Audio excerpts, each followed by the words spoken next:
আমরা সারা ভারতবর্ষব্যাপী 27শে নভেম্বর থেকে আগামী 8ই মার্চ আন্তর্জাতিক নারী দিবস 2026 পর্যন্ত সারা ভারতব্যাপী, সেই সঙ্গে আমাদের ত্রিপুরা রাজ্যেও বাল্যবিবাহকে মুক্ত করার জন্য প্রচার অভিযান চলছে। সেই উপলক্ষে আজকে আমাদের কমিশনের তরফ থেকে এই প্রচার অভিযানের জন্য আমাদের এই ওয়েস্ট ডিস্ট্রিক্টের বিভিন্ন জেলাতে, বিভিন্ন ব্লকে, গ্রাম পঞ্চায়েত লেভেলে, বিভিন্ন হাট বাজারে এই প্রচার অভিযানের জন্য, বালবিবাহকে মুক্ত করার জন্য প্রচারের জন্য গাড়ির মাধ্যমে আজকে থেকে শুরু হচ্ছে এবং আগামী 23শে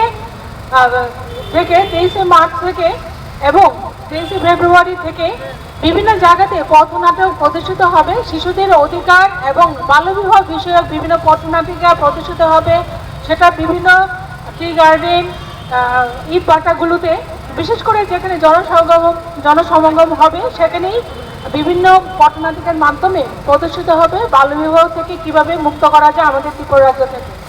সেই উপলক্ষে আমাদের মাননীয় প্রধানমন্ত্রী থেকে আরম্ভ করে আমাদের ত্রিপুরা রাজ্যের মাননীয় মুখ্যমন্ত্রী এবং আমাদের সোশ্যাল ওয়েলফেয়ার ডিপার্টমেন্টের মাননীয় মিনিস্টার শ্রী কিঙ্করাই মহোদয়ের নেতৃত্বে আমরা প্রতিটা জেলাতে, প্রতিটা জায়গায়, ব্লক স্তরেই হোক, পঞ্চায়েত লেভেলে হোক, বিভিন্ন জায়গাতে প্রচার অভিযান করে যাচ্ছি যাতে আমাদের ত্রিপুরা রাজ্য থেকে অচিরেই বাল্যবিবাহকে মুক্ত করা যায়।